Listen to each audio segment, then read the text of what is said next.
Good morning. Welcome to week 2, the Sun Salutation Variation Challenge. Hopefully you had an opportunity to practice the poses from week 1. Today we're going to build onto that. Before we get to that though, we will do some added mobility, and we're gonna focus on the wrists and the hips today. So if you want to jump on your mat and just come onto your knees.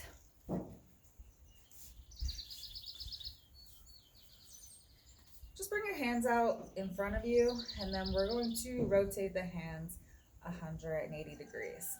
All right, so we're gonna place the hands on the mat in front of your knees so your fingers face you. Spread the fingers wide and try and keep them as straight as possible.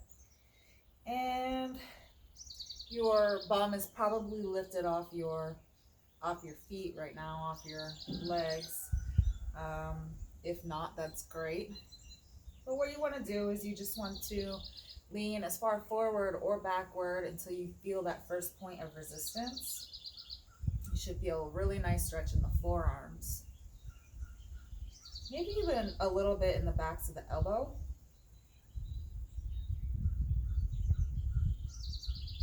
And we're just breathing here. Slowly, very slowly moving our hips back and down towards the mat as we're able to get a little bit more flexibility.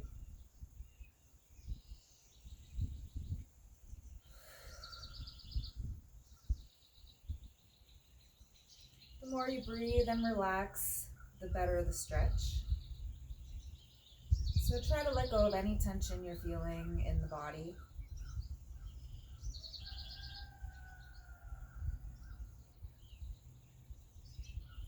Our wrists often get neglected. We use our hands all day long, but we rarely stretch our wrists, or hands for that matter. Today we're going to spend some time, we're going to spend pretty much the entire class on our hands. So it's important that we feel our best here.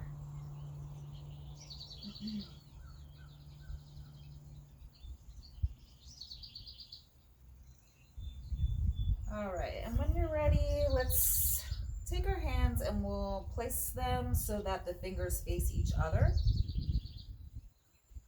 And just lengthen through the arms.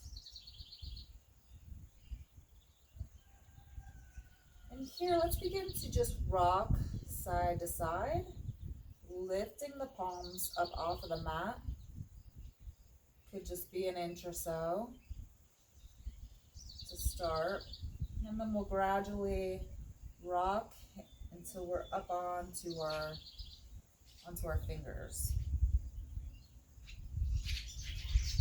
Again, trying to keep the fingers as straight as possible and spread.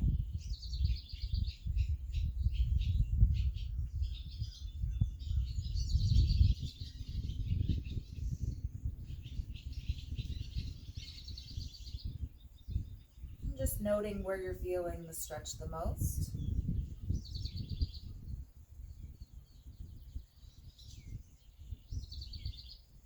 Like any type of stretching, the more you do it, the more flexible you will become in those areas.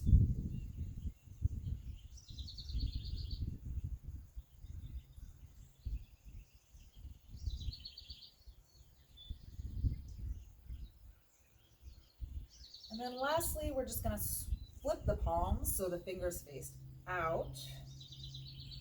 And we're going to do the same here. And we're just going to gently rock side to side. Lifting the palms.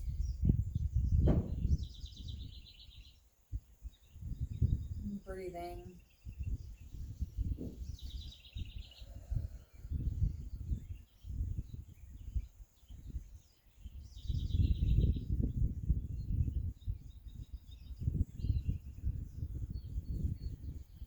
Okay. Come on up and just give your wrists a few rolls here. Just roll them out just slightly.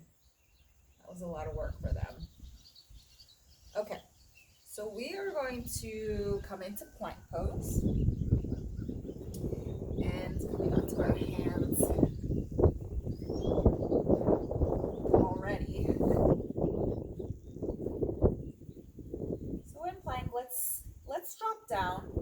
did in week 1. Our elbows brush our sides, uncurl the toes, and just gently push up. Nice stretch through the chest and spine. Lower down, push back up into plank. This time, we're going to keep going and shoot our hips up to the sky. Come into downward dog. Allow your neck to dangle between the arms. And your heels to sink towards the mat. Our fingers are spread wide. Slight bend in the knees. Really press down into the palms of the hand. Lengthen out the backs of the legs.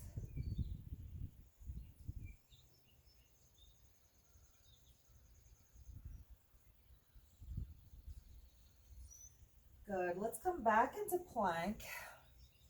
From here, we're going to move into pigeon pose.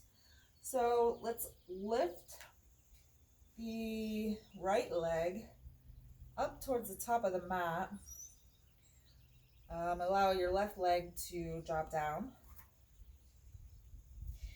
And everybody's going to be slightly different here. For me, because I have very tight hip flexors, my shin is closer to my body. If you are a little more flexible here, your shin may be up closer to the top of the mat. Just ensure that no matter where you are, ensure that your foot is flexed. That's going to help protect the knee. So come up nice and tall and then begin to just lower down onto the forearms. If you have a big space here, that's okay, as long as your hips are squared to the mat and you're not sinking over to the one side, but stay lifted. If you'd like, you can grab a towel or a blanket for some extra support there. But what we're doing here is just really getting a nice stretch in the hips. We're just gonna hang out here for a few moments. Again, just breathing into the pose, breathing into the areas of tension, and just allowing it to release.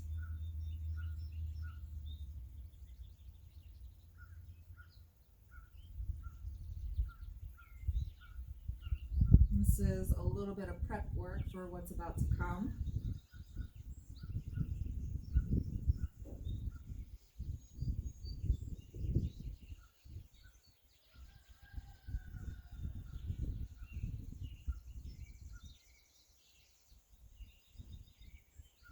Just relaxing here for just a few more breaths.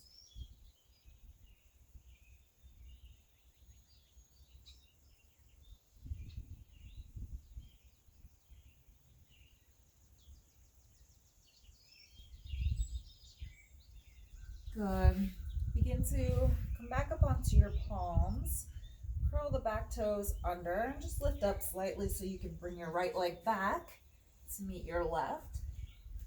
Push back up into downward facing dog. Heels are reaching towards the floor. Tailbone is lifting to the sky. Draw the navel into the spine. Slight bend in the knees.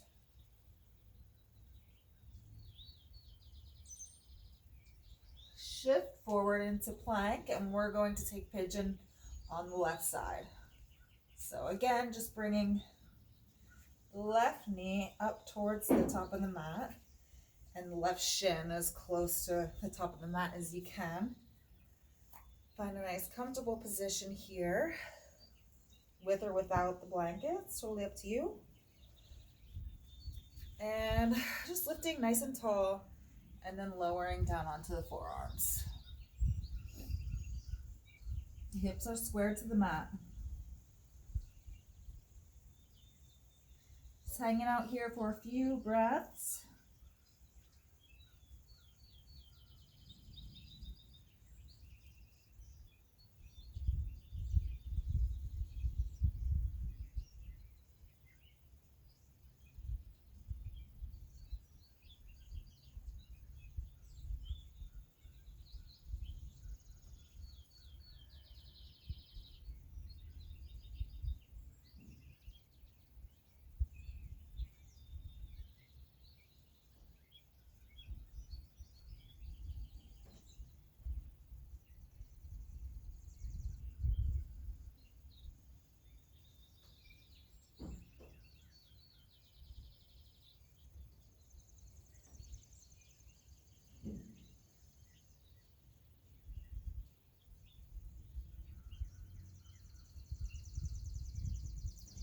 Wonderful. And when you're ready, you can come out of that. I'll meet you in plank.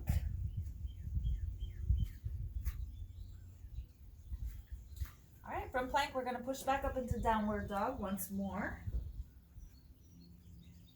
This time we're going to begin to extend our right leg up and back into three-legged dog. Again, ensuring that the hips are squared to the mat. And we're pushing down through the standing heel. Maybe a slight bend in that standing leg. Our weight is evenly distributed through both shoulders, through both hands. And we're drawing the heel up to the sky. Really getting a nice stretch through the hamstrings, the back of the knee and the calf.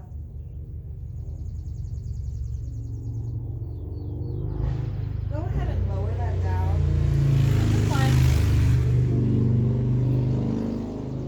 Excuse the motorcycle. We're going to push back up, and we're going to do that on the left side. Really pushing up. It should feel really good.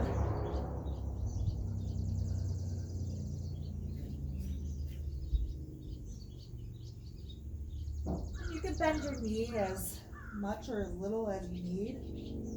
Just to ensure that the hips stay nice and square. All right, come back down into plank pose.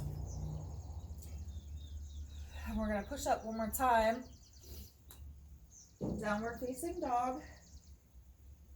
Really gaining some strength here with the transitioning back and forth from plank to downward dog. We're going to lift up into three-legged dog on the right.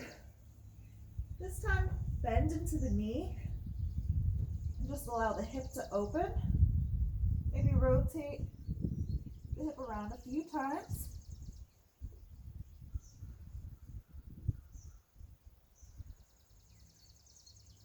We're going to sit that down. Come into plank. Fix your shirt if you need to.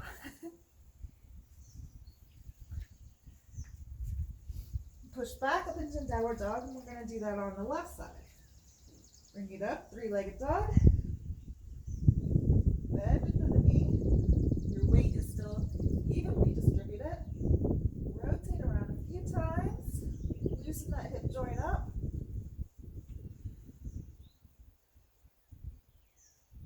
And set it back down. Okay. The next time through, we are going to come into what's called wild thing. So it might be a little tricky, but the more you practice it, the better you'll become at it. Yeah. All right, so we are going to come into plank, downward facing dog. Begin to lift that leg up, the right leg up to three-legged dog. Bend into the hip. This time, we're going to begin to shift our weight onto our left side. So slowly begin to shift that weight, allowing the top leg to fall to the floor. Allow the arm to drop. Slight back bend here. You'll lower the hips slightly and just get a little bit of momentum to flip your dog. And you can lower that leg down, come into plank for a rest. We're going to do that on the other side. Pushing up into downward facing dog. Lift the left leg up, really pressing it back. Bend at the hips. Begin to shift the weight onto the right hand side, allowing that foot to drop. Allow the arm to dangle to wild thing. Drop the hips slightly. Get a little bit of momentum. Flip your dog back over. Lower back down into plank. Good. Let's drop the knees. Take a little rest here. Maybe roll out the wrists. And then we're going to begin from the top. So we're going to start with what we did last week, and we're going to build on to what we learned just now. All right, so let's come back into plank and let's walk our feet forward. Bend at the knees. Sweep the arms up for chair pose. Lift to stand. Drop the arms into mountain pose. Spread the feet hip width distance apart. Take a breath here.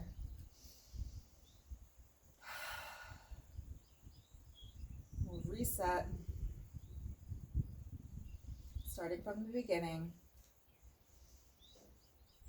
Begin to lift the arms up as you bend into the knees for chair pose. Allow the arms to drop. Forward fold. Place the hands above the knees and just lift up for halfway lift. Drop the hands. Step back into plank pose. We're going to lower down, allowing the elbows to brush the sides. Uncurl the toes, press up for cobra. Lower down. Push up, but we're going to push all the way up into downward facing dog. Pushing up, allowing the tailbone to rise to the sky. Take your right leg up for a three-legged dog. Bend into the hip. Get really heavy on the left-hand side as we flip for wild thing. Flip our dog back over, three-legged dog.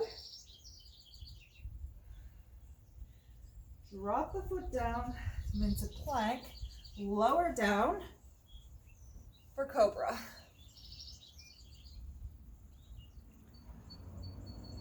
Lower down, push up, downward facing dog. Left leg lifts.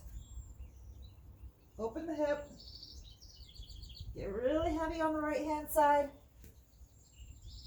for a wild thing. Let's flip our dog again. Three-legged dog. Lower the foot. Come into plank. Lower down for cobra. Wonderful. Let's push back up just into plank. From here, we're going to draw the knee to the nose. We're going to really arch our back. Yeah. And we're also going to come up onto our tippy toes of our left foot. So as you draw your knee to your nose, arch the back, lift up onto the toes.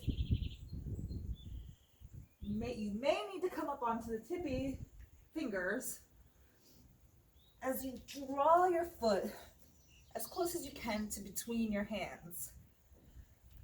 So let me show you that one more time. We're in downward facing dog. From here, we're drawing the knee to the nose, really arching that back. and bringing the foot between the hands. Bring the left foot to meet the right for forward fold. Halfway lift. Oops, I'm sorry. Actually, we don't need the halfway lift here. Forward fold. Bend at the knees and sweep the arms up overhead for chair pose. Lift to stand. Drop the arms for mountain pose. And there you have it. That is the next few poses of our sun salutation. A little bit of work there. Certainly with being on your hands that entire time, you're constantly engaged. You're really strengthening a lot of different muscles, all the muscles in the back body, and the core is never shortchanged. So practice that. I would recommend practicing a few rounds per day, or a few repetitions each time you practice. So tune into the quick review if you want to eliminate some of that extra mobility, because obviously you don't need to do that every single time, but it's best to just incorporate it as you go. All right, so I will see you next week and we will continue building on. Yeah, I hope you're having fun, and I can't wait to see your beautiful flow at the end of the month. All right, I will see you then. See ya.